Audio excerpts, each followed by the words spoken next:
Bonjour à tous. Merci d'être là, tous ceux qui nous ont rejoints. Je suis ravi d'initier ce format de webinar. C'est le premier qu'on organise, donc très content d'être là avec vous. Webinaire sur le télésuivi des prothèses implantables avec Xavier qui va nous délivrer tous ses secrets pour le télésuivi pendant l'heure qui vient. Moi, je suis Arnaud Rosier, donc je représente la société Implicity que j'ai créée il y a quelques années. Xavier, tu es infirmier à Saint-Joseph-Saint-Luc, qui se trouve être un de nos clients, mais surtout, vous avez une expertise comme pas mal de gens en France sur le télésuivi. Et on est là pour en parler. Comme je disais, on initie cette aventure, ce type de format. On a prévu de faire, pour commencer, au moins 3 webinars sur le sujet du télésuivi des patients porteurs de prothèses. Soyez pas surpris, donc vos micros sont coupés. Néanmoins, vous pouvez, en cliquant sur converser, conversation, etc., nous poser vos questions et on essaiera d'y répondre soit à la fin, en fonction du temps, soit au fur et à mesure des sujets. Donc vraiment, n'hésitez pas, on a envie de faire quelque chose d'interactif. Et le thème du jour, sur l'heure qui vient, ça va être de parler de tout ce qui est autour de l'inclusion du patient. On refera à une date ultérieure 2 webinaires successifs sur la gestion des alertes et puis sur d'autres sujets comme la facturation et d'autres choses.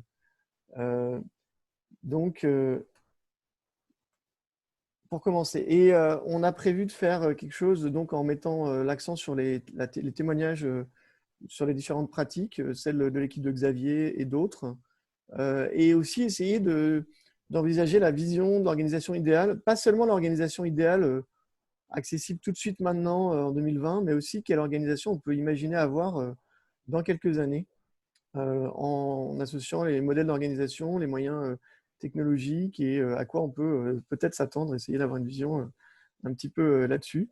Et puis encore une fois, le but est que ça soit interactif, donc n'hésitez pas à poser vos questions. Quelques mots simplement sur le télésuivi. De mon point de vue, il est incontournable et il l'est de plus en plus.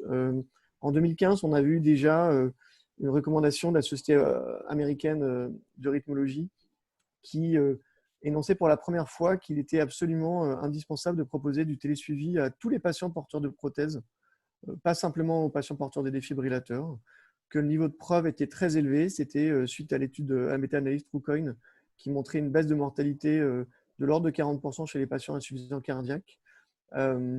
Et ça sera peut-être un sujet sur lequel on discutera aujourd'hui ou au prochain webinaire, mais de savoir à quel point vous êtes d'accord ou pas sur le fait qu'il faut inclure pas que les patients porteurs de défibrillateurs, c'est une vraie question.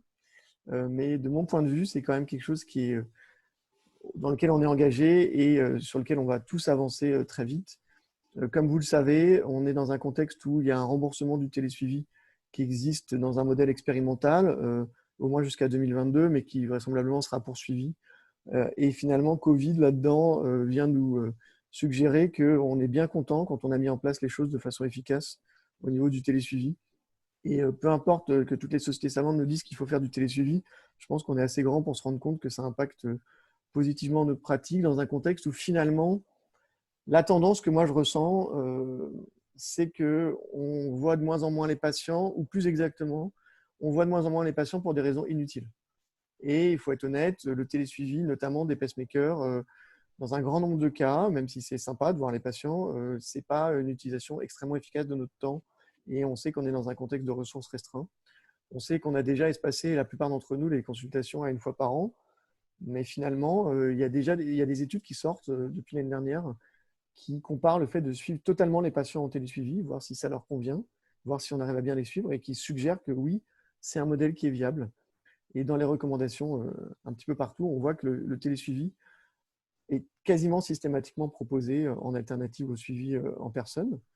Et donc, voilà, il y a des questions autour de la cicatrice, le post-implantation, l'ambulatoire, mais c'est des éléments importants. Et un autre sujet qui me paraît important, c'est également comment on se projette sur un télésuivi quotidien, entre guillemets, à la biotronique, ou qui consisterait à juste regarder les alertes et savoir où on en est au niveau des patients, versus un télésuivi calendaire où on se dit tous les 3 mois, tous les 6 mois, tous les ans, on va aller voir les patients, même s'il n'y a pas d'alerte. Et donc ça, c'est vraiment un sujet qui nous intéressera lors du prochain webinaire. Voilà. beaucoup d'acteurs autour du télésuivi, beaucoup de modèles d'organisation différents et finalement, probablement des éléments clés qui sont comment les équipes arrivent à s'organiser par rapport aux ressources qui sont disponibles et comment elles se font aider. Et donc, juste quelques mots sur Implicity. On a à cœur vraiment d'essayer de trouver la meilleure organisation autour du télésuivi en apportant notre brique sur les aspects outils, les aspects technologiques. On est une plateforme bien sûr très développée, notamment en France, mais maintenant aussi à l'international, en Europe et aux États-Unis où on suit 10 000 patients. Et dans l'idée, au-delà de tout ce que propose la plateforme, et ce n'est pas le lieu forcément d'en parler en détail, il y a le fait que notre vision, ce n'est pas simplement d'arriver avec une plateforme neutre avec toutes les données de tous les fabricants qui arrivent et tous les patients, c'est aussi d'aller essayer d'emmener les choses vers un peu d'automatisation des tâches réverbatives, du filtrage d'alerte en fonction du contexte du patient, pouvoir ne pas afficher toutes les alertes selon si le malade est déjà sous anticoagulant pour les alertes de FA, ce genre de choses. Le fait d'aller aussi vers le télésuivi de l'insuffisance cardiaque et y compris le fait d'aller essayer de prédire les patients les plus à risque pour, encore une fois, qu'on soit efficace au niveau de notre temps. Et également être une plateforme qui vient soutenir les efforts de recherche de nos centres côté médical. Je ne vais pas m'étendre plus longtemps sur ça. Je vais laisser la parole à Xavier et puis essayer d'avoir cette discussion. N'hésitez pas, encore une fois, à poser vos questions en chat et j'essaierai de rebondir dessus auprès de Xavier. Voilà, je vais te laisser prendre la parole, Xavier, et me partager ton écran. Ça marche. Bonjour à tous. Merci Arnaud. Donc, je vais essayer de vous parler de notre expérience et de la vision qu'on peut avoir du télésuivi des prothèses implantables. Et en fait, aujourd'hui, on va essayer de parler du commencement. Il faut bien commencer, il faut bien débuter. Donc, tu en parlais tout à l'heure, il y a eu le contexte épidémique qui a fait que ça a tout à fait démontré que les patients n'étaient pas obligés de les revoir en physique, on pouvait tout à fait se contenter d'un suivi à distance. Nous, c'est ce qu'on a fait pour la plupart de nos patients qui étaient en télésuivi. On a différé la consultation vis-à-vis ultérieurement en dehors de la période épidémique. On a un peu trié, essayé de limiter les allées-venues vers l'hôpital, c'est ce qu'on nous avait demandé. Et on a vraiment fait venir que les gens qui étaient… on ne pouvait pas faire autrement que les faire venir. Donc là, le télésuivi, il était criant de vérité et on en avait absolument besoin. Donc nous, ça fait plus de 10 ans qu'on fait modestement du télésuivi. Ça a augmenté crescendo. C'est une technologie qui a vraiment changé fondamentalement la façon de les suivre. Aujourd'hui, le système est totalement fiable, optimisé. Donc, on peut tout à fait, un défibrillateur n'est pas obligé de le revoir aussi régulièrement et précocement qu'on le faisait jusqu'à présent. Nous, on arrivait à différer jusqu'à 1 an. Sur les pacemakers, c'est pareil, on est sur 1 an et on peut envisager d'aller plus loin, mais pour l'instant, on va se limiter aux recommandations. Voilà. Avec l'expérimentation étape, ça nous a surtout ouvert le remboursement, qui était très attendu, qu'on a attendu très longtemps. Jusqu'à présent, on avait des organisations qui étaient, moi j'aime bien dire bénévoles, entre guillemets. On essayait de faire ça quand on avait le temps, ce qui était certainement pas de meilleure qualité. Aujourd'hui, on a dégagé des nouvelles ressources financières, ce qui nous permet un petit peu de nous organiser. Et ça permet à certains centres et finalement de se lancer dans le grand bain du télésuivi des prothèses. Voilà. Juste ce que je voulais dire, c'est qu'avant de commencer, à mon avis, il y a quelques questions à se poser qui me paraissent assez essentielles, notamment pour dimensionner le projet, savoir un petit peu jusqu'où on va aller, notamment le temps, parce que ça c'est un facteur important à l'hôpital, les gens qui vont être, le personnel qui va être disponible et quel type de prothèse vous allez surveiller. C'est-à-dire qu'on peut faire un choix de dire on va surveiller dans un premier temps que les défibrillateurs. Après, c'est à voir sur le nombre de patients que vous allez implanter par an. On peut aussi aujourd'hui tout à fait facilement surveiller, y compris les stimulateurs cardiaques. Nous, c'est on commence à le faire aujourd'hui parce que jusqu'à présent, ça nous paraissait insurmontable. aujourd'hui, comme on le verra, il y a d'autres aides qui arrivent et qui nous permettent de le développer. La dernière chose aussi qui me paraît importante, c'est aussi de se dire est-ce qu'on implante tous les types de prothèses, toutes les marques de prothèses, parce que ça aussi, ça rentre en ligne de compte. Si vous implantez les 5 marques, vous allez voir que c'est vite très compliqué de gérer 5 sites à la fois. Et vous verrez qu'il y a des solutions pour nous aider. Là. Donc, ce qu'on a vu, c'est qu'on peut observer que dans les centres aujourd'hui, il y a 2 types d'organisation. Il peut y avoir une équipe qui va être dédiée pour le télésuivi. Alors, cette équipe, la plupart du temps, on observe qu'elle va avoir une activité secondaire ou une activité principale, enfin, une autre activité. Très souvent, c'est le suivi d'insuffisance cardiaque ou des activités de recherche. Le défi pour ces équipes-là, c'est qu'il faut se mettre en lien avec l'équipe d'implantation et il ne faut pas rater le patient à qui on a décidé de mettre en route le télésuivi. Le deuxième type d'équipe, et c'est le cas dans notre centre, c'est une équipe unique, c'est celle qui va implanter, qui va télésurveiller aussi. Donc là aussi, il faut être assez organisé, bien structurer les choses pour ne pas sauter les étapes et pour n'oublier personne sur le chemin. Voilà. Arnaud, des remarques? Je suis là. Non, je me demandais chez vous, donc c'est comme ça s'est fait, j'imagine, à ISO ressources, c'est-à-dire que vous avez commencé à le faire et puis progressivement, vous êtes organisé en fonction des volontés des uns et des autres de participer, qui fait le blog, qui fait les astreintes. Oui, alors nous, en fait, ça a été aussi en même temps qu'on a commencé à aller en consultation avec les médecins, notre expérience a commencé à augmenter. Donc, ça nous a permis d'avoir un peu plus d'aisance dans le télésuivi, puisqu'en voyant des prothèses en réel, ça vous donne une expérience qui est assez intéressante pour la télésurveillance. Ce qui veut dire que vous étiez déjà dans une forme de délégation un peu plus aboutie que la moyenne, on va dire, probablement. Ouais, très rapidement, l'équipe médicale a décidé de partager son savoir, ce qui est une grande chance pour moi. Et je les remercie chaque fois que je peux le faire. Son Donc, savoir et ses tâches à faire. On peut dire ça aussi. Tout à fait. Ce qui va être pire. Ok. Donc, les 4 étapes qui vont permettre l'inclusion du patient, on les a essayé de les décrire ensemble. Donc, c'est la première chose qui est assez majeure, c'est l'éducation du patient. Lui expliquer un petit peu ce qui va en être. Le recueil du consentement, là, on aura l'occasion d'en parler. L'inscription et la remise du transmetteur et la procédure d'appariement, une procédure parfois un peu diabolique. Alors, l'éducation du patient, comme je le dis souvent, obtenir son adhésion, c'est extrêmement important, mais il faut qu'il ait aussi compris le système, ses intérêts et un tas de choses, la technique, pour qu'il puisse adhérer et qu'il ne prenne pas le transmetteur et qu'il le laisse de côté à la maison. On a vraiment une phase qui est critique. À mon sens, si on rate cette phase-là, en général, on galère pas mal pour arriver à mettre en route le télésuivi. Donc, dans l'éducation du patient, il y a trois choses un peu importantes qu'on a essayé de cibler importantes. Trouver le bon moment, et ça, on peut en parler longtemps. Délivrer le bon message. Là, vous verrez, je vous donnerai quelques indications avec l'expérience qu'on a et disposer du bon support. Donc, trouver le bon moment. Ce qu'on se dit souvent, c'est le faire en même temps que l'implantation. En général, ils sont tellement pris par le stress du bloc opératoire qu'ils entendent très rarement les informations qu'on peut leur donner. Donc, effectivement, avant l'implantation, idéalement la veille, c'est quelque chose qui apporte de nombreux bénéfices. On peut aussi imaginer le faire le lendemain. C'est souvent le cas d'équipes dédiées. En fait, à partir du moment où elle va être mise au courant qu'il y a un patient qui va être équipé, elle va pouvoir aller rencontrer le patient et lui expliquer quelle est l'utilité de la télésurveillance et ses modalités pratiques.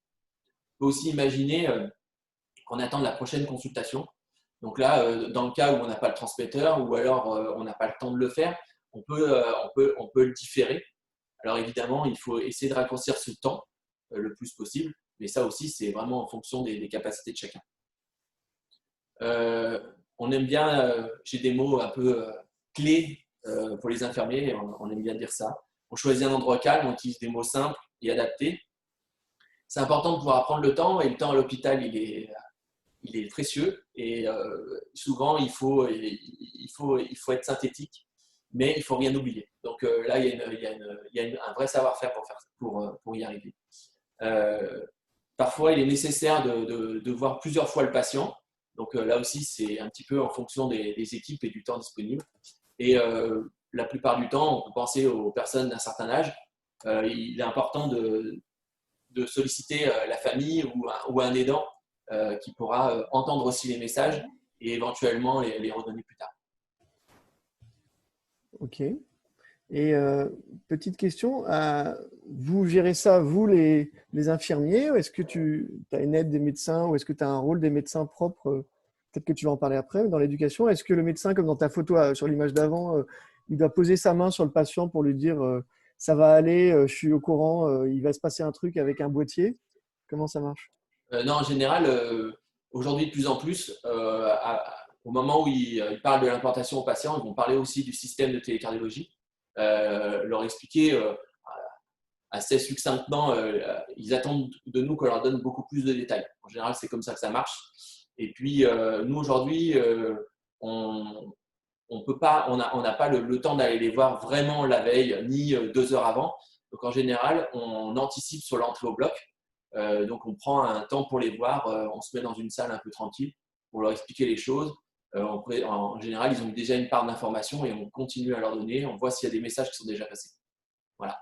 Mais jusqu'à présent, c'était compliqué parce qu'on n'avait pas de personnel pour le faire. Donc, c'était un peu comme on pouvait, comme souvent dans les centres quand on commence. Voilà. On peut parler des bons messages. Alors, les bons messages, on pourra en faire une longue liste. J'ai essayé d'être un peu synthétique. En tout cas, il faut dire que on peut parler des bénéfices. Ça me paraît quand même assez important de parler des bénéfices, de dire pourquoi on lui fait bénéficier d'une télésurveillance. Donc d'abord, on peut lui dire qu'il va avoir un suivi de meilleure qualité, comme on l'a démontré. Ça va diminuer le nombre d'hospitalisations du fait qu'on va anticiper sur un certain nombre de problèmes, notamment la survenue d'arythmies telles que la fibrillation atriale. Et on peut aussi, quand on est assez bien entraîné, arriver à trouver des signes précoces, par exemple de rupture de sonde, et anticiper les gros problèmes qu'il peut avoir. Une chose importante, la diminution de la morbide mortalité. Il y a beaucoup d'études qui ont montré ça. D'ailleurs, dès les premières études, la diminution de la mortalité était une grosse surprise. Mais finalement, avec l'exercice de ces années, on comprend pourquoi. Et puis, évidemment, à terme, ce qu'on souhaiterait, c'est qu'on diminue le nombre de consultations où le patient va se déplacer jusqu'à l'hôpital. Donc, ça nous permet un peu d'alléger les consultations. Et c'est vrai qu'il va y avoir une démographie médicale, on nous l'annonce, qui va être de plus en plus faible. Donc, il va falloir vraiment voir le patient à bon escient, comme tu le disais dans ta première partie, Arnaud. L'autre chose, la gratuité. Alors, ça paraît anodin, mais leur dire que c'est gratuit, parfois, ça les libère d'une certaine charge. On arrive, on va leur parler de ça. Puis, ils sont très, très inquiets sur la retenue. Puis, on leur dit c'est gratuit. On sent on a toujours peur que c'est un système un peu technologique, que ça soit un peu cher. Et finalement, qu'ils puissent en bénéficier gratuitement, c'est une très bonne chose. Leur dire que c'est indolore, la plupart du temps silencieux et totalement automatisé dans la plupart des cas. On doit leur parler de la sécurisation des données. C'est un thème important dans notre pays. Évidemment, il y a un certain nombre, les constructeurs ont tout fait pour que les données soient absolument sécurisées, de la prothèse jusqu'à nos sites internet. Là, il n'y a pas de souci là-dessus, on sait que ça marche bien. Leur dire qui va avoir accès aux données, donc l'équipe médicale, l'équipe en charge de la surveillance. Et puis aussi, il faut leur parler qu'il y a un certain nombre d'industriels, un nombre de gens qui sont habilités à y accéder pour des raisons techniques qui vont les appeler pour leur dire qu'il y a un problème sur le transmetteur, des choses comme ça. Donc, il ne faut pas oublier de leur dire qu'ils peuvent être aussi appelés par ces gens-là. Il ne faut pas qu'ils soient surpris. Voilà. Par contre, une petite anecdote, jamais oublier de leur dire ne racontez pas vos vies au téléphone parce que les gens, vous les appelez, vous leur demandez comment ils vont, ils vous racontent beaucoup de choses.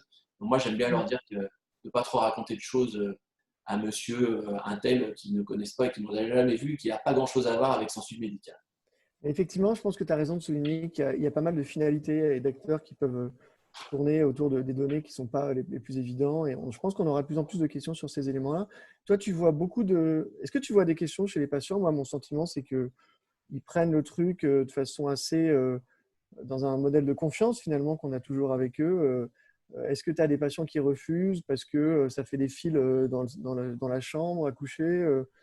Est-ce qu'il y a une dynamique autour du refus qui fait que tu présentes les choses différemment? Non, je pense surtout qu'il y a la plupart du temps, le refus vient de l'incompréhension ou parce que les gens pensent que c'est quelque chose qui va les surveiller. Donc, surveiller, ça peut être aussi péjoratif. Donc, du coup, ils sont un peu inquiets. Donc, je pense qu'il faut surtout réexpliquer. Moi, c'est plutôt arrivé que des gens disent non dans un premier temps. Puis, une fois qu'ils ont eu un certain nombre de messages, qu'on leur a bien expliqué les choses qu'ils comprennent, là, ils sont plutôt dans l'acceptation. C'est Hmm. souvent, j'ai Je pense pas que eu de ouais, moi, refus net, quoi. j'utilise pas mal le mot télésuivi. Je ne suis pas fan du mot télésurveillance à cause de ça. Et Ouais, donc, c'est vrai. effectivement. Ça fait un peu œil de Moscou, quoi. Oui, leur dire aussi, c'est le genre de détail. C'est le boîtier, il y a pas une caméra, il y a pas, ça ne va pas les géolocaliser. Ils vont pas. C'est vraiment un système qui a un usage unique. Il ne va pas servir à beaucoup de choses. En termes d'informations pratiques, il y a des informations qui sont assez capitales, notamment sur le positionnement du transmetteur. Leur dire qu'il faut mettre le transmetteur à l'endroit où ils dorment. Faites attention, leur dire qu'ils le mettent dans la chambre à coucher. Il y a parfois des gens qui vont aller dormir dans le salon parce qu'ils ne peuvent pas dormir allongés. Donc, si le transmetteur est dans la chambre et qu'ils dorment dans le salon, ça ne va pas fonctionner. Donc, bien préciser, mettre le transmetteur là où ils dorment. C'est une anecdote, mais vous verrez, ça sert souvent. Le laisser brancher en permanence parce que s'il n'est pas branché, évidemment, ça ne peut pas marcher. Donc, il ne le débranche en aucun cas, sauf s'il y a l'équipe ou l'industriel qui va leur demander de le faire pour réinitialiser ou pour faire autre chose. Ok, je te laisse avancer sur les slides, du coup. Ça marche. Faut aussi, il y a une chose importante, parler des périodes d'absence. Les périodes d'absence, il faut définir dans votre centre. Alors nous, par exemple, on a défini qu'au-delà de 3 semaines d'absence de son domicile, le patient devait emmener son transmetteur. Bon, après, ça peut être plus court, ça peut être plus long, à chacun de l'adapter. Après, il faut aussi voir quel transmetteur peut avoir le patient. Vous savez aujourd'hui qu'il y a des transmetteurs qui fonctionnent euh, sans, qui ont une batterie, donc qui peuvent être tout à fait portables. Donc, il faut aussi s'adapter au patient. Est-ce que c'est pas trop compliqué qu'il prenne son transmetteur, qu'il aille à l'autre bout de la planète? Comment on fera s'il y a un souci, etc. Donc voilà, c'est des choses qu'il faut avoir discuté en équipe et présenter aux patients pour que les choses soient assez claires. Voilà, donc nous, on a pris le parti des 3 semaines pour l'instant. Voilà. Euh, euh, Lui dire au niveau des transmissions, bien, pas oublier de dire que ça va, ça va pas, c'est pas un système d'alerte. En soi, c'est pas un système d'urgence. C'est-à-dire que s'il y a quelque chose qui se passe, qu'ils ne sentent pas bien, il faut qu'ils fassent comme s'il n'existait pas. C'est-à-dire qu'il faut qu'ils aillent vers les services d'urgence. Donc, à nous aussi de leur donner des indications. S'ils ressentent un choc, ne pas attendre qu'on les appelle, leur dire vous avez eu un choc, vous allez bien, vous n'allez pas bien. C'est à eux d'aller vers le centre le plus rapidement possible. Bien leur dire de préciser quand ils appellent le SAMU ou les pompiers qu'ils sont équipés d'un défibrillateur, qu'ils ont ressenti quelque chose. En général, ça accélère un petit peu le mouvement pour aller les prendre en charge. Et puis, leur dire une chose importante, on parlait tout à l'heure de la surveillance et aussi l'intervention à distance, les rassurer là-dessus. Aujourd'hui, technologiquement, il n'est pas possible d'aller déprogrammer ou reprogrammer la prothèse à distance avec la technologie qu'on a. Enfin, en tout cas, moi, je ne sais pas faire. Je ne sais pas si ça existe, mais moi, je ne sais pas faire. Voilà. Il reste encore 2-3 petites choses à lui dire. La fréquence de suivi, donc le donner la période où on va le surveiller. Est-ce que si on reçoit un message d'alerte la nuit, on va agir ou pas? Donc en général, on fait en heure ouvrable. Donc nous, ce sera plutôt de 8h à 18h. Aujourd'hui, on n'intervient pas les week-ends et les jours fériés. On verra à l'avenir si ça doit changer, mais pour l'instant, on se contente de jours ouverts. Voilà, et qui va être, comme je vous le disais tout à l'heure, hein, ne pas oublier de leur dire qu'ils peuvent être contactés en cas de problème. On peut les contacter nous-mêmes ou l'industriel s'il y a un problème de type de connexion. Très bien. Voilà. Et une dernière chose, les coordonnées. Vous savez que les constructeurs ont aujourd'hui tous des SAV, des numéros d'appel qui sont gratuits, donc il ne faut pas hésiter à leur donner aux patients. Et si ils ont une hésitation sur le fonctionnement du système, ou s'ils ne savent pas, plutôt qu'ils nous sollicitent, nous, les industriels sont là pour nous aider. Il ne faut pas hésiter à leur donner ces coordonnées. On va revenir sur ça, je pense, après. Ouais. Ok. Et puis enfin, les bons supports. Alors aujourd'hui, on a quelques fiches d'information qui sont assez pertinentes que les industriels peuvent vous donner, que vous pouvez donner aux patients, ou alors on peut les construire nous-mêmes.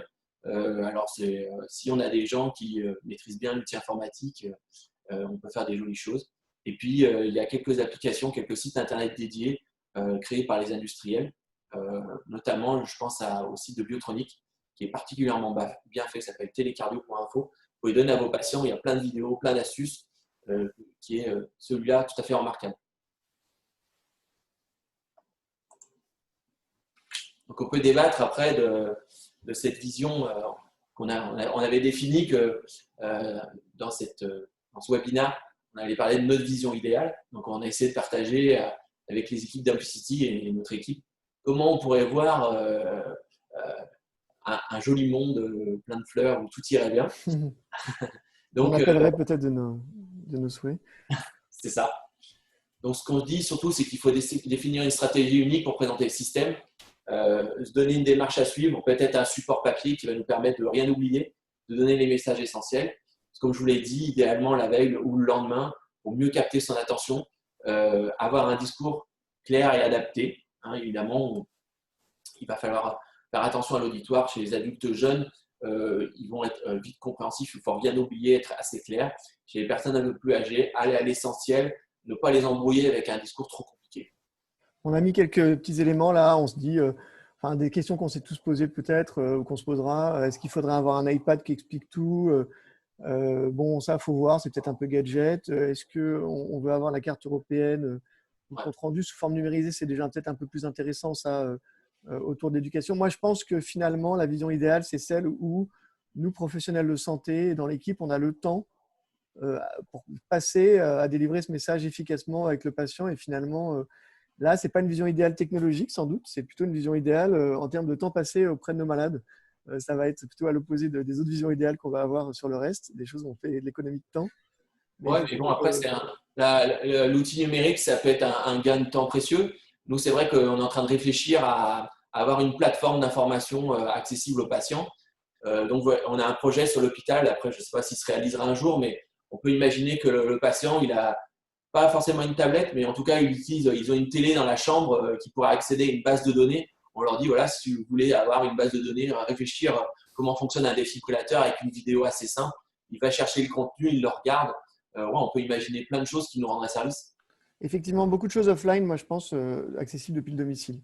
Je te laisse avancer parce que sinon on va prendre un peu de retard, comme ça on aura le temps d'adresser les questions. Là, on va avoir une bonne discussion, je pense, Arnaud, sur le consentement, parce qu'on a discuté bien avant. Donc, le consentement, c'est toujours une grande discussion. Il faut informer pour obtenir son accord. Donc, là encore, très clairement, il y a trois modèles, il y a trois accords, trois consentements à recueillir. Donc, le premier, c'est pour la réalisation elle-même de la télésurveillance. Donc, il y a un modèle qu'on peut trouver sur le site de la SFC ou un qu'on peut faire nous-mêmes. L'accord sur les conditions générales d'utilisation sur le fournisseur de solutions, donc ce qu'on appelle le consentement constructeur. Et puis, si on utilise une solution complémentaire telle qu'Implicity, il va falloir faire signer aussi un consentement. Donc, nous, actuellement, on fait signer les consentements constructeurs, le consentement Implicity. Et concernant l'accord de la réalisation de la télésurveillance, ça va être consigné dans le dossier médical. En fait, c'est une information, c'est le médecin qui va, quand il va voir le patient, va dire qu'il l'a informé et que le patient, sur le principe, est prêt à accepter la surveillance. Voilà comment on procède. On pense que 3 consentements, ça fait un petit peu lourd. Oui. Et on sait que c'est acceptable de le faire comme ça. En tout cas, il faut que ça soit marqué quelque part dans le dossier, c'est important. Après, les consentements, alors il y a plusieurs solutions selon… nous, actuellement, on est plutôt sur une numérisation. Une fois que les patients vont l'avoir signé, on va le scanner, le mettre dans le dossier médical.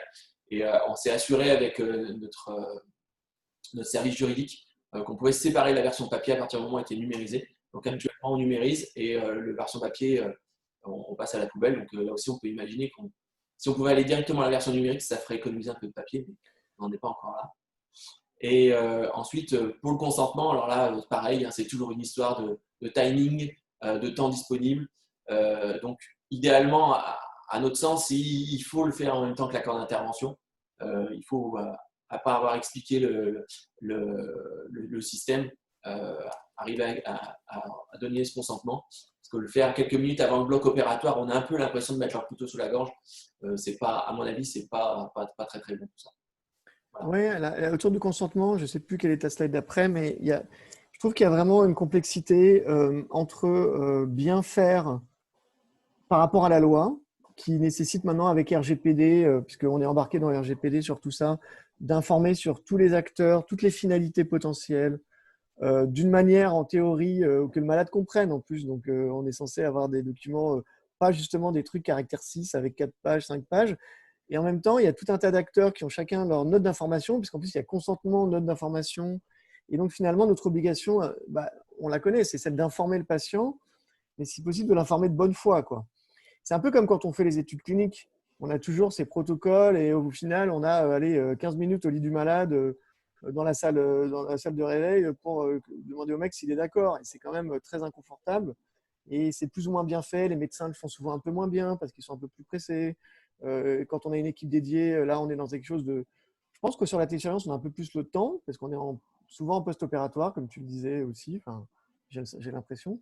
Nous, à MPCT, on a réfléchi à comment ne pas rajouter juste un énième consentement parce qu'on était obligé aussi, du coup, de prévenir que les données pouvaient être à notre endroit.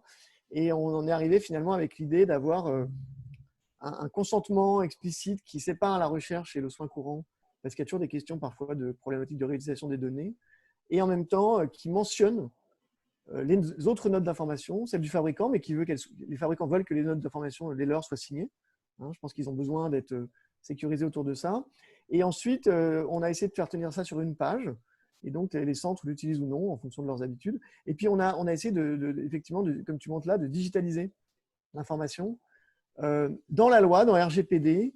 Et de manière générale, quand le médecin ou l'infirmier, quand quelqu'un de qualifié recueille le consentement, en théorie, il n'a même pas besoin forcément de garder la trace. Moi, je ne suis pas confortable avec ça. Je vous le dis, on garde tous la trace. On garde tous au moins une trace, quoi. Une signature du patient sur un truc. Mais en théorie, la digitalisation du consentement est quelque chose de totalement acceptable du point de vue de la loi, même si on se demande comment on prouve, du coup, mais finalement, il y a une question de bonne foi des acteurs. Et donc, on peut, nous, en tout cas, documenter que ça a été fait, mais c'est vrai que la plupart des centres, alternativement à ça, de toute façon, en parallèle, gardent un élément signé d'une page ou de plusieurs pages, ça dépend du patient. Je pense que c'est une pratique usuelle.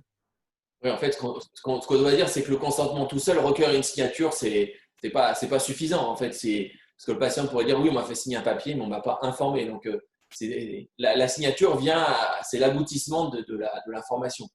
Alors, il faut pas. Tout à fait. Bah oui, sinon, c'est qu'on prend le truc à l'envers. Voilà. Je suis d'accord. Donc, dans la vision idéale, évidemment, il faut qu'ils aient tous signé leur consentement. D'ailleurs, c'est ce qu'on fait tous, évidemment. Il faut avoir, et évidemment, comme tu le dis, un modèle unique serait idéal. Alors, il y a des travaux en ce sens au niveau de la Société européenne de rythmo, de l'EHRA. Malheureusement, moi, je suis assez pessimiste sur le fait que les fabricants qui ont en plus des consentements différents dans chaque pays arrivent tous ensemble à un consentement unique, même si on sait qu'il y a des gens comme Jérôme Taïeb et d'autres du groupe du Collège de rythmo de la SFC qui œuvrent dans ce sens. On verra. Il n'est pas exclu que ça avance, mais je pense que notre mode d'organisation à tous, à chacun plutôt, prévaut pour l'instant. Ok. Donc, on va passer à des choses très pratiques. Comment on inscrit, comment on remet le transmetteur. Et là, c'est vraiment le début de la surveillance. Donc, la remise du boîtier, elle se fait très souvent après l'implantation. Et comme je vous l'ai dit tout à l'heure, le transmetteur, plus vite il est remis, plus vite on surveille le patient. Et ça, on sait que c'est un vrai intérêt. Donc aujourd'hui, comme on vous a mis sur ce tableau, il faut aussi savoir s'adapter aux spécificités du fournisseur. Donc jusqu'à présent, on avait deux solutions qui nous proposaient beaucoup de services. Et aujourd'hui, dans les mois qui viennent, tout le monde aura une solution de service que l'on pourra utiliser. Vous voyez, ce qui concerne Abbott et Boston, ils vont démarrer un service. Et Medtronic, ça devrait se faire dans les semaines qui viennent. C'est annoncé. Donc, vous voyez qu'ils peuvent assez facilement faire pour vous, inscrire le patient, lui envoyer le transmetteur, faire l'appareillement et regarder si ça transmet bien. Donc là aussi, on peut réfléchir à est-ce qu'on utilise ou est-ce qu'on n'utilise pas. Donc, en gros, c'est le 1, je ne les utilise pas, je gère tout seul. je fais tout ça, j'inscris, je donne le transmetteur, je fais tout ce qu'il faut pour que ça fonctionne. Ou alors, j'utilise exclusivement les services qui sont fournis par le fabricant. Il ne faudra pas oublier, par contre, pour Microport, parce que c'est un fonctionnement qui est un petit peu différent des 4 autres. Pour Microport, le patient a vraiment un rôle à jouer, c'est-à-dire qu'il va devoir appeler la hotline pour déclencher le processus de remise du transmetteur, etc. Donc, c'est un choix différent, mais qui responsabilise le patient. Donc, à nous de lui dire et de vérifier que le patient va le faire. Et puis, on peut avoir une organisation mixte, mais là, il faut bien choisir. Nous, jusqu'à présent, on était sur une organisation de gestion seule. Comme je vous l'ai dit, on essaye de télésurveiller nos prothèses, nos pacemakers, pardon. Et donc, on souhaite utiliser ces systèmes-là parce que sinon, c'est vrai que ça va faire beaucoup de prothèses et les moyens, ils n'ont pas non plus augmenté pour absorber tout ça. Donc, nous, on se dirige vers l'utilisation de ces services de plus en plus. En tout cas, Et donc, effectivement, tu le signales à juste titre, on a historiquement Biotronic qui faisait plus de services, mais pas forcément d'ailleurs tellement de la livraison de transmetteurs. Ouais. Plus de services au niveau général. Ouais. Et ensuite, on a vu les autres se positionner depuis le remboursement notamment. Hein. Ouais. Donc Abbott, Boston, Vincent Probst a dans le chat signalé que Medtronic aussi, pendant Covid, je crois que c'est Vincent Probst en tout cas, Medtronic aussi permettait des livraisons. Moi, j'avais pas l'expérience. Ah non, c'est pas Vincent Probst, pardon, c'est un homonyme. C'est quelqu'un de Aix. Diane Probst de Aix, merci Diane. Donc, c'était disponible. Effectivement, ce qui veut dire que presque tous les fabricants vont nous permettre de faire ça. Est-ce que chez vous, il y a une problématique de remise de boîtier en dehors de l'implantation? Parce que finalement, là, tu pars du principe que le malade vient d'être implanté, mais il y en a d'autres qui le font soit à la visite de suivi, soit il y en a même parfois qui essaient de remonter dans le temps, de rééquiper des malades déjà implantés. Est-ce que ça se produit chez vous? Alors, bon, nous, on essaye, nous, tous les patients qui vont être primo implantés, on essaye d'être totalement exhaustifs. C'est au décours de consultation où aujourd'hui, on n'hésite pas à mettre des patients qui sont éligibles à une télécardiologie automatisée, parce que nous, on y tient beaucoup.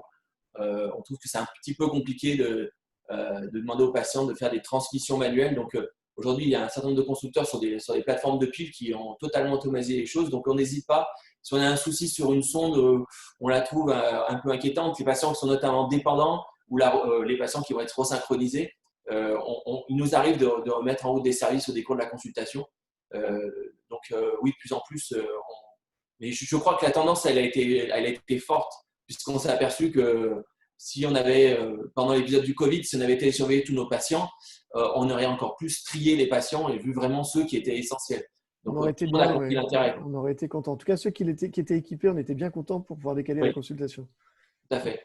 Puis même pour eux, c'était complètement rassurant de savoir qu'ils étaient… Et c'était rassurant de ne pas venir surtout. Ouais, c'est ça, oui, parce qu'il y avait une vraie peur.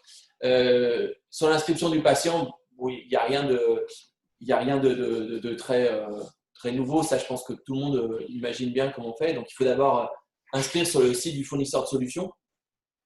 Donc, il y a un certain nombre d'items à rentrer, l'identité du patient, les numéros de téléphone, les numéros de série des prothèses et parfois du transmetteur.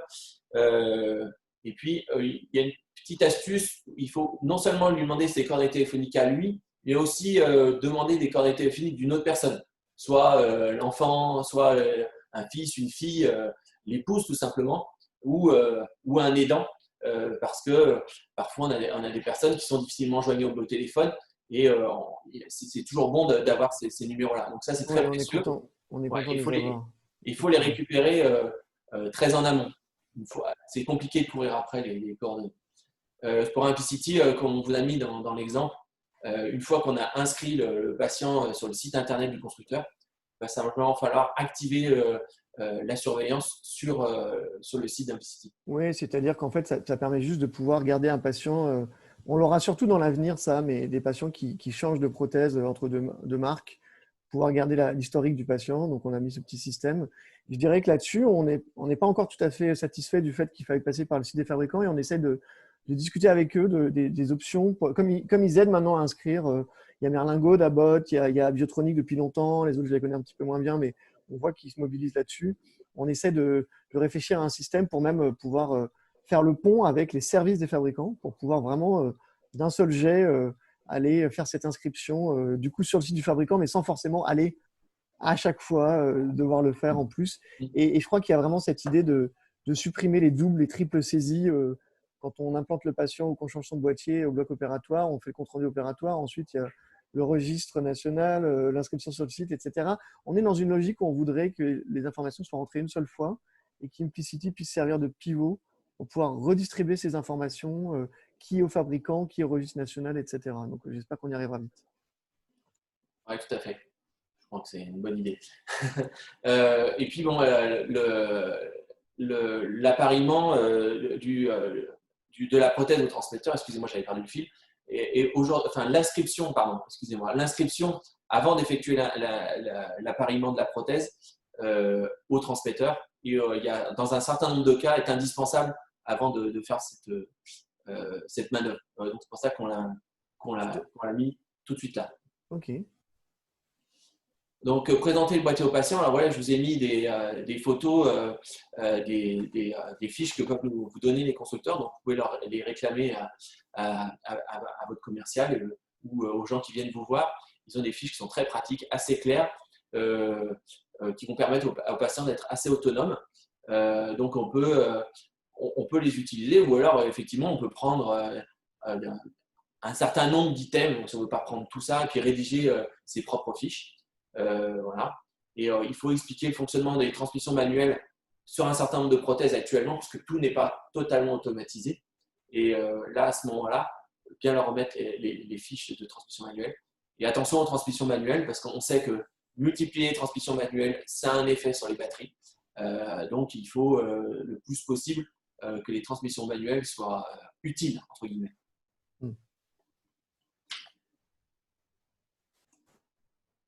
Donc, dans la vision idéale, mais tu en as déjà parlé, hein, donc, ce que permet déjà en partie Implicity, mais on en voudrait encore plus, comme on dit chez les utilisateurs Implicity. Exactement.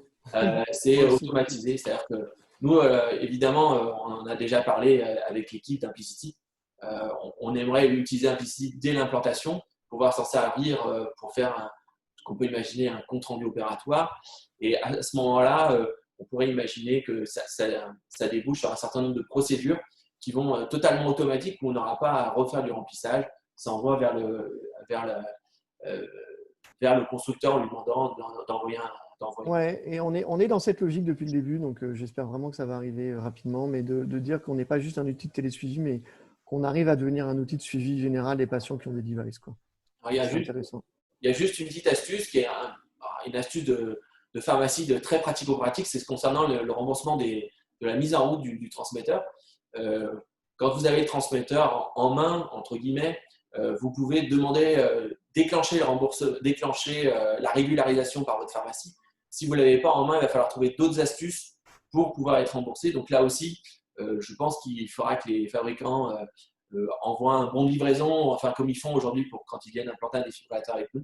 On va trouver une astuce pour déclencher le remboursement. Parce que ça peut être un peu compliqué avec nos pharmacies des hôpitaux. Voilà, donc ça c'est une petite réflexion. Donc on va parler de l'appariement. Donc j'ai dit Marion-Lé évidemment, puisque on prend un boîtier et une prothèse, ils vont être ensemble pour la vie, enfin pour la vie du boîtier en tout cas. Donc l'appariement, on vous a mis un petit tableau récapitulatif. Aujourd'hui, dans les 5 marques, il y a uniquement chez Biotronic où cette manœuvre n'est pas utile, c'est un système qui est entièrement automatisé. Et la présence du patient pour faire l'appariement, elle est absolument indispensable pour les 3 constructeurs que vous avez, Sarah, Boston, Medtronic et Microport. Sachant que Microport, ça sera fait par l'assistance au domicile du patient. Et vous pouvez imaginer le laisser faire au patient, cette manipulation, on peut imaginer la laisser faire au patient. Après, il y aura clairement expliqué. Et ne pas oublier d'activer la fonction chez un certain nombre de marques, donc, notamment chez Biotronic, chez Medtronic et chez Microport. Il ne faut pas oublier d'activer la télésurveillance sur la prothèse, sinon on n'aura rien du tout. Voilà. Est-ce que, Xavier, alors c'est pas forcément toi qui décides de quelle prothèse vous mettez chez les malades, mais est-ce qu'il y a des cas où parce que le malade est très âgé, que ça va être compliqué, etc., où tu vois que ça qui a encore un impact de dire oh là là, ça va être trop compliqué, on va plutôt mettre autre chose. Tu le vois, cette discussion avec Alors, les je ne copains? vais pas te mentir, on essaye de plus en plus de les influencer. Chacun a ses petits préférés, Vous êtes jalouse pour ça. Vous comme voulez on aller au dit. restaurant aussi. Voilà, non, c'est vrai que tout le monde le sait, c'est un secret pour personne qu'il y a il y en a biotronique où c'est totalement automatisé. Ça peut être parfaitement adapté à une personne âgée, donc on va lui en demander le minimum, faut être très clair.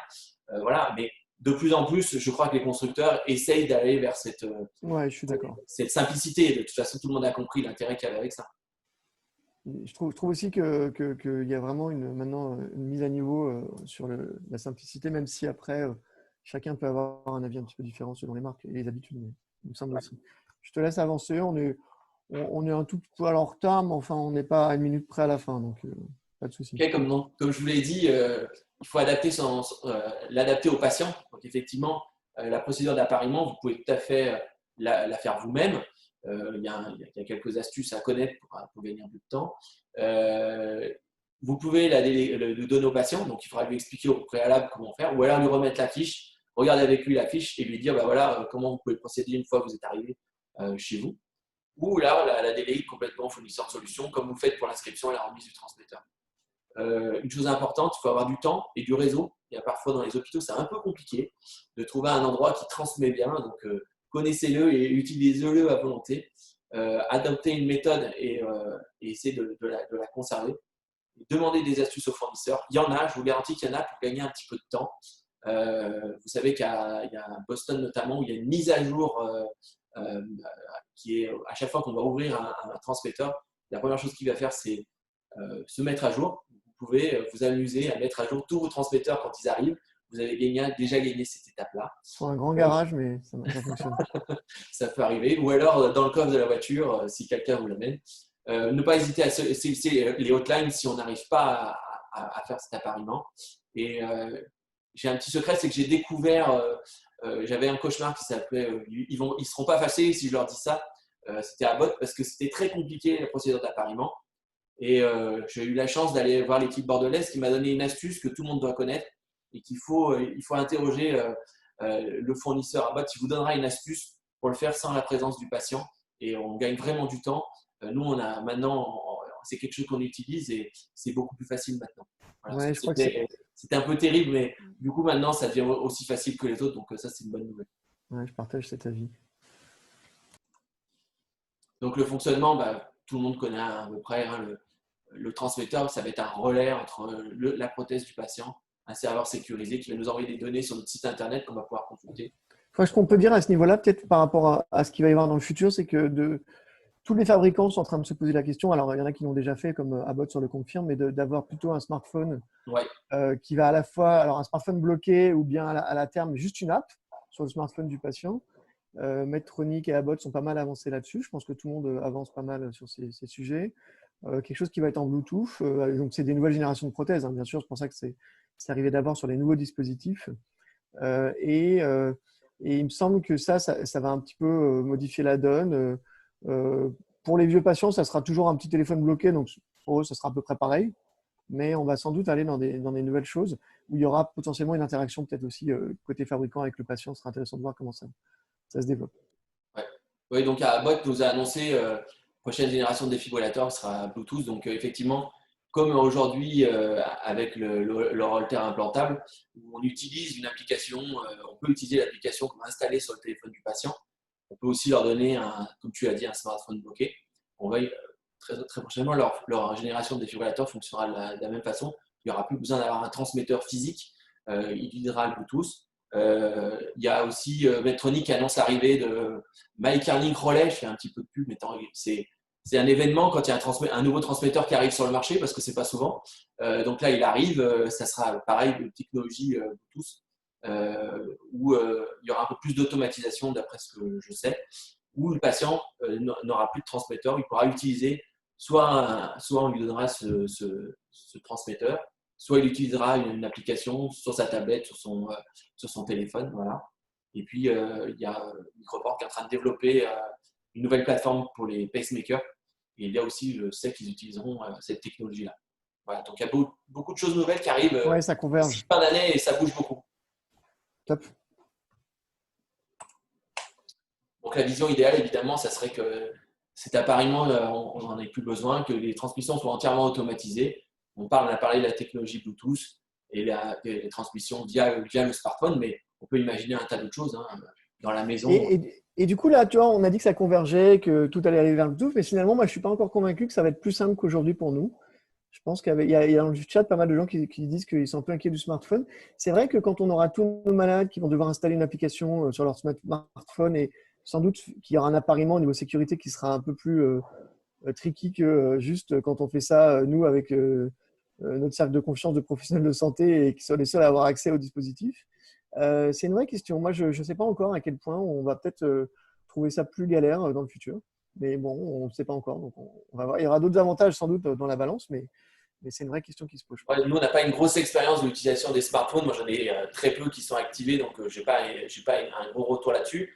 Mais après, aujourd'hui, le smartphone, c'est encore un auxiliaire. Donc, on peut imaginer que dans le futur, on aura d'autres auxiliaires à la maison qui pourront être utilisés comme ça. On aura de la domotique. Ça fait longtemps qu'on nous parle de la domotique dans nos maisons. Peut-être que Là, tu vas dans un vaste débat. Là. ouais, c'est peut-être pas Google Home ni je ne sais pas comment s'appelle son concurrent qui surveillera votre prothèse, mais bon, on peut imaginer qu'il y aura d'autres supports. C'est assez évident que des nouvelles choses vont s'ouvrir vers nous. Pour conclure, alors c'est fini pour aujourd'hui, mais on espère qu'on aura l'occasion de vous retrouver pour débattre, pour échanger sur la suite, parce que là, on a juste démarré la télésurveillance. Donc, juste une petite remarque qu'il y a quand même quelques limites. Tout n'est pas complètement automatisé, mais on voit que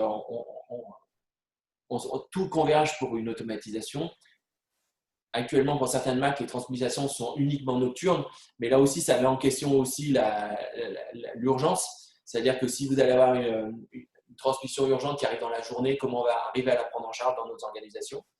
C'est quand même plus confortable, entre guillemets, de dire qu'ils se prennent en charge eux-mêmes concernant l'urgence, parce que, évidemment, dans la journée, on n'est pas forcément tout de suite derrière pour prendre en charge cette alerte.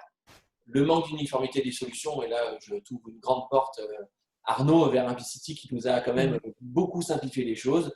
Et puis, on en parlera lors du prochain webinaire. Il y a des différences de fonctionnement sur les alertes sur chaque marque. Vous allez voir que c'est assez redoutable. Ouais, c'est un gros sujet. On va avoir quelques sujet. astuces. C'est un gros sujet, effectivement. Je suis d'accord avec toi. Vas-y, je te laisse poursuivre et puis je ferai quelques questions, quelques commentaires. C'est vraiment les dernières choses. Ma vision idéale, puisque je me permets de la faire, c'est définir, à mon sens, dans une équipe qui fait quoi à chacune de ces étapes-là. Le plus possible, essayer de rédiger par écrit, parce que le modèle oral, au bout d'un moment, on oublie, on efface ou on le modifie. Donc, l'écrit est important. On en a parlé en long, en large, en travers. Digitaliser, automatiser les processus, ça, c'est mon vœu le plus cher. Que ça soit beaucoup plus simple, que ça nous fasse gagner du temps. Comme ça, on gagnera du temps pour expliquer aux patients. Ça, c'est une évidence. Je pense qu'il ne faut pas hésiter à se faire aider aux industriels. Moi, ça fait très longtemps que je le dis à tort et à travers.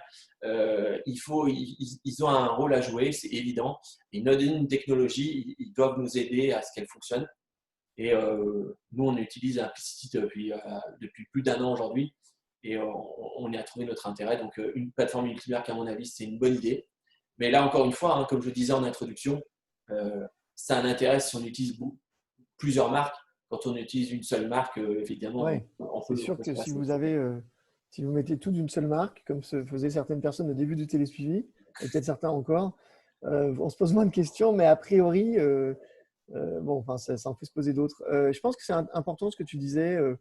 Au-delà d'Implicity, globalement, ce que les industriels font, il y a les industriels, donc les 5 fabricants qui maintenant ont une forme de remboursement, qui est ce qu'elle est, et avec du coup des obligations un petit peu adossées à ça en termes de gestion des non-transmissions, gestion de la remise du boîtier éventuellement.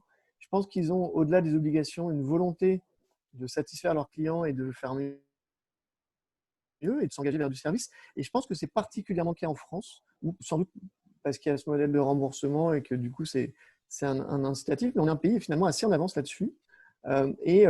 Moi, ce que je constate effectivement, c'est qu'au début, c'était surtout les gens qui devaient s'organiser par eux-mêmes. Et j'ai l'impression qu'il y a un vrai modèle où on se sert de services, où on apprend à se servir des outils comme nous, Inpixi, ou des services, ou des outils des fabricants, puisque c'est pas mal de services notamment. Je voulais peut-être poser quelques questions sur. Tu disais que vous passiez sur le pacemaker. Enfin, vous essayez, on va dire, ou vous êtes dans une dynamique en tout cas, de mettre l'ensemble des pacemakers, si j'ai bien compris, ou une majorité, en télésuivi. C'est quoi la plus grosse friction sur ça?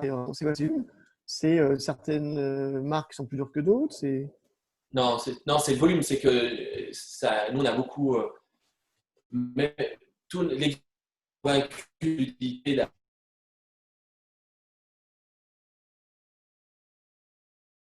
a été représenté dans l'année et on avait du mal à imaginer comment on pouvait absorber, mais on a encore un peu de mal à savoir comment on va pouvoir absorber tout ça. Il y a toujours des discussions en cours avec nos institutions pour les solliciter, pour leur dire que c'est quand même un autre travail. Il faut du monde. C'est un peu, ce qui me fait toujours rire, c'est que c'est un peu particulier de soigner des gens qui ne sont pas à l'hôpital. Et ça, le faire comprendre à nos institutions, ils ont un peu de mal, mais je crois que ça va arriver. Maintenant, ça va venir. Ça, c'est vraiment un point qui est majeur. Moi, j'ai réalisé à quel point finalement, et c'est d'ailleurs pour ça que j'avais fini par créer Inpixi, c'est que on va tous, les soignants, se retrouver dans une situation de plus en plus fréquente. Et en plus, on ne pensait même pas à Covid, mais ça va encore accélérer ça, de devoir suivre des gens à distance et de devoir s'en occuper. À l'époque, je crois que c'était Robert Debré déjà, ça fait des dizaines d'années, qui prophétisait, qui disait c'est plus les gens qui vont venir à l'hôpital, c'est l'hôpital qui doit aller aux gens. Et ce n'était pas que pour le SAMU, quoi. C'était pour tout un tas d'autres soins. Et parce que sinon, en fait, ce n'est pas soutenable au niveau économique. Donc ça, ce n'est pas forcément une bonne raison, mais enfin, c'est une contrainte, on va dire. Et aussi parce qu'on voit que dans la science cardiaque ou dans d'autres domaines, dans le diabète, il y a vraiment des nouveaux modèles qui se génèrent par l'usage des smartphones et puis par la technologie et que sans doute on va en tirer profit. Et donc, dans le télésuivi, c'est déjà très mature, mais c'est intéressant de voir ça. Il y a un vrai intérêt pour le patient, surtout on voit que c'est une source de progrès énorme et qu'il faut absolument l'utiliser. Et donc, il y a une espèce de vague qui va nous arriver là, on ne sait pas encore exactement comment, mais je pense que du coup, probablement que la cardiologie avec la diabétologie, mais probablement que la télésurveillance qu'on fait nous sur les prothèses rythmiques est la plus mature et la plus organisée. Et du coup, quand on voit souvent les équipes commencent par ça et ensuite la science cardiaque, des fois, vient se greffer dessus, ça dépend des équipes. Ouais. Et on ne sait pas exactement si après, du coup, la diabéto va se greffer dessus, mais j'y crois moyen. Mais en cardiologie, il y a quand même beaucoup de choses qui vont se surveiller à distance. Moi, c'est mon intuition. Comment vous êtes engagé dans le suivi versus le télésuivi? Tu disais, vous faites les DEF tous les ans. Donc ça, c'est pas anodin, hein. Beaucoup de services, j'ai l'impression, font encore les défibrillateurs tous les 6 mois. Aussi peut-être parce que les patients ont du mal à avoir leur cardiologue traitant parfois. Quid des ILR et quid de… Enfin, voilà, c'est quoi vos limites? Est-ce que vous… Sur le télésuivi, tu disais tout à l'heure que vous n'êtes pas encore à l'étape où vous allez plus du tout les voir. Oui. Après, sur les haltères implantables, il y a beaucoup de choses. C'est que on a quand même énormément de données qui nous arrivent via la télémédecine. Et voir un patient tous les 3 mois pour interroger son haltère alors qu'on l'a online, entre guillemets, c'est vrai que en tout cas, le voir uniquement pour ça, ça paraît un peu curieux. Donc, c'est vrai que de plus en plus, on a une réflexion sur les modalités, tous les combien de temps on va les revoir, en dehors du problème cardiologique pur, hein, on s'entend là-dessus, hein, sur le suivi nous, on le considère un petit peu comme tout ce qui est du l'ordre du holter. Ça nous donne encore, c'est des données holter ECG qui nous arrivent, comme celle quand le patient va l'emmener chez lui, il nous le ramène 24 heures après. On compile tout ça. Pour nous, c'est à peu près la même chose. Et c'est vrai qu'on a une réflexion sur savoir l'utilité et le suivi. Notamment, on peut avoir il y a quelques petites surprises. Je ne sais pas si ça t'est arrivé, Arnaud, mais tu vas sur un certain nombre de plateformes. Si tu as les événements qui se superposent, les événements antérieurs ils vont être effacés et quand on consulte la prothèse, on ne les trouve pas. Donc, nous, on a une anecdote comme ça. Benjamin est allé consulter un holter, il nous a dit, mais vous avez vu une pause? Moi, je ne l'ai jamais vu. En fait, on l'avait reçu en télémédecine, mais ça avait effacé, pas la télémédecine, mais le fait qu'il y ait de nouveaux holters qui étaient enregistrés, ça avait effacé la mémoire antérieure. Donc, c'est vrai qu'il y a une réflexion. il faut combiner ces deux technologies. Voilà. Donc, Je suis d'accord, il y a pas mal de gags potentiellement sur ces trucs-là, surtout qu'en plus c'est différent chez chaque marque et oui. même, enfin, je pense que nous les médecins, on n'est pas toujours totalement à jour là-dessus et qu'on peut se faire avoir et du coup, ça veut aussi dire qu'il faut qu'il y ait une convergence au niveau des outils et ce qu'on va essayer de faire nous, mais les autres aussi, j'en suis sûr, parce qu'on peut se faire avoir hein, et ça c'est quand même pas rassurant pour nous. Ouais, bon, après il faut bien connaître, donner des astuces. Voilà, donc c'est vrai qu'on a il y a une réflexion en cours là-dessus. C'est comme c'est en cours d'organiser. Puis ce que je voulais dire, j'ai oublié de le dire tout à l'heure, c'est que là on a parlé d'une organisation. Je vous ai donné quelques astuces comme ça, modestement, je vous ai donné quelques astuces. C'est vrai que nous on a monté un modèle, mais ce qu'il faut dire, c'est qu'aujourd'hui, même ce modèle-là, il n'est pas figé. Aujourd'hui, on a encore des réflexions, on est encore en train de le faire évoluer, notamment sur l'information. On n'est pas totalement satisfait de l'information qu'on donne aux patients, donc on est en train de réfléchir à comment on peut donner plus en amont de l'information, plus juste, plus complète. Rien n'est figé et on mature, c'est-à-dire que plus on a de prothèses, plus on a une expérience et on fait varier notre pratique. Et je crois que tu as raison, c'est important. C'est le cas de beaucoup d'équipes, je crois, en France, hein, qui vraiment essaient d'évoluer, qui sont plus ou moins soutenues par leur pendant médical ou leurs institutions, comme tu as dit tout à l'heure, leur administration. Une petite question peut-être juste pour finir. Est-ce que vous avez une équipe de télémédecine? Vous, quel est le spectre de ce que vous faites? En fait, j'ai cru comprendre que c'était les gens du blog de Ritmo, donc je me dis que c'est surtout la télésuite de prothèse. Est-ce qu'il y a Oui. d'autres choses? Nous, on n'a pas encore commencé le suivi de l'insuffisance cardiaque. C'est en cours de discussion dans notre institution. D'accord. Voilà, Donc donc peut-être à l'avenir, quoi. Et ouais, ça sera vous, a priori, ou des gens qui vont venir se greffer? on ne sait pas du tout. C'est en D'accord, cours donc de à discussion. maturer, comme tu disais, dans les choses à Oui, maturer. parce que, comme tu l'as dit, il y a aussi la diabétologie qui devrait démarrer une activité. Il y a aussi les patients de néphrologie, où il y a des outils qui arrivent aussi. Donc, il y a beaucoup d'outils de télémédecine qui nous arrivent et il va falloir réfléchir à comment on les prend en charge. Tout à fait. Ok, bah, très intéressant. Merci beaucoup. Je voulais tous vous remercier. Là, on est très heureux d'avoir pu accueillir tout le monde pour ce premier webinaire. On va vous tenir au courant et n'hésitez pas à nous faire des commentaires sur qu'est-ce que vous voudriez qu'on change au niveau du format, du sujet, etc.